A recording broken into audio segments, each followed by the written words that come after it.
It's no secret that Majora's Mask is one of my favorite games of all time. I did a whole video on some of the darker aspects of the game, and to my surprise, it took off pretty well. Maybe I should do these kinds of videos more often. So in an effort to appease people's appetites for these things, I was going to do another video just like the first. But during my research for part 2, I discovered some interesting connections and came up with a mind-blowing theory that I have never seen before. A theory so big it deserves its own video. A connection between Majora's Mask and Twilight Princess that doesn't involve this guy. Termina is the Twilight Realm.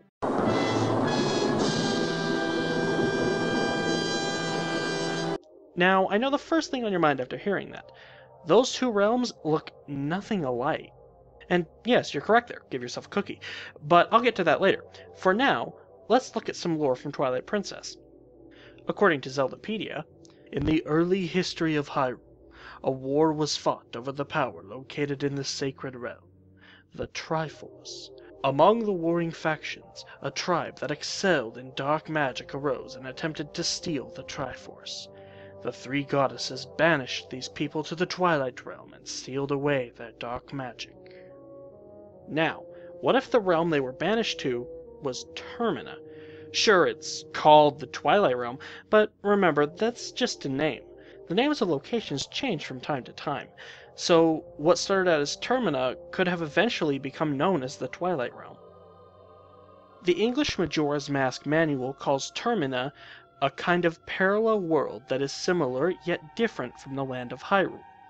A parallel world and a different realm mean basically the same thing, so we've established that both the Twilight Realm and Termina are, at the very least, both parallel worlds, and that this dark tribe was banished to one of them. Now that we have this information, let's piece together the events leading up to Majora's Mask. First, the tribe is banished to Termina for attempting to steal the Triforce. Their dark powers are sealed away, and the Mirror of Twilight is hidden. In Termina, they found a new source of magic to compensate for what the goddesses sealed away. With this new power, they start plotting their revenge against the Realm of Light. In order to do so, they created Majora's Mask using the knowledge they got from making the Fused Shadow, another mask-like artifact of power. With their weapon finished, they constructed the Stone Tower, which was to be their way back to the Realm of Light. They even decorated the blocks with pictures defiling the Triforce, the symbol of the Realm of Light. However, the goddesses noticed this attempt and used the power of light to flip the temple upside down and end their plans. Eventually, the Dark Tribe had given up, sealed Majora's Mask away, and tried to live as best they could in Termina. Much later, Link accidentally finds the Mirror of Twilight hidden in the Lost Woods and gets transported to Termina, where the events of Majora's Mask begin.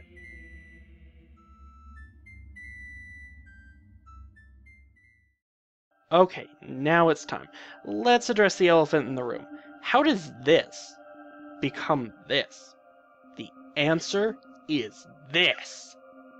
Having been sealed away, Majora's Mask began to resent the people of Termina and attempted to use its dark power to destroy Termina, hence the moon. The Twilight Realm is Termina, after the moon has crashed into it. Now, I know what you're thinking, but Link stops the moon and saves Termina. Well, he does, but at the same time he doesn't. Let me introduce you to the theory of parallel universes. Basically, the theory states that with every decision you make, a new universe is created where you made a different one. We can even prove this is how the Zelda universe works, thanks to the official timeline. Ocarina of Time splits into different timelines or parallel universes, one where Link defeats Ganon, and one where he doesn't. This proves that the idea of Link failing is not impossible. Another theory is that when Link plays the Song of Time, he actually creates a new universe that is back at the beginning of the 3-day cycle, and leaving the last universe to be crushed by the moon. You're forced to reset time at least once, and most people will reset at least 3 times after that, even if they don't do side quests. That means there are at least 5 separate timelines here, 4 of which result in the moon crashing into Termina. All of that destruction and the flood of Majora's dark magic transformed Termina into what we now know as the Twilight Realm. But wait, why does Majora's Mask want to destroy the people of Termina in the first place? I mean, I understand resentment for being sealed away, but is there more to it? How did the Terminians even create Majora's Mask? Well, just like the Realm of Light, the Twilight Realm has its own gods. I've said before that Majora seemed to be some kind of warped goddess. It's possible that she was the goddess of Termina, and when the Dark Tribe arrived, they cursed her, turning her into a mask. How? The answer's right in front of you. Turning spirits into masks with special powers, that's something Link can do. The Song of Healing. A song that imprisons spirits in masks.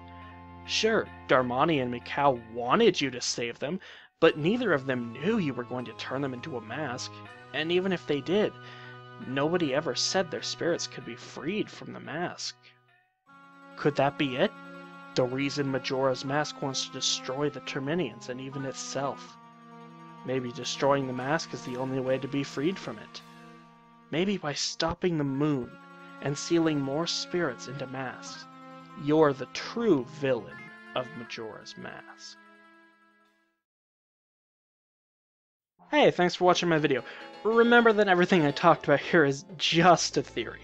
I highly doubt the developers intended for all of this when they made the game, but that's what makes theories so fun. What did you think about this theory? Let me know in the comments, and while you're there, consider giving that subscribe button a click, or maybe check out some of my other videos.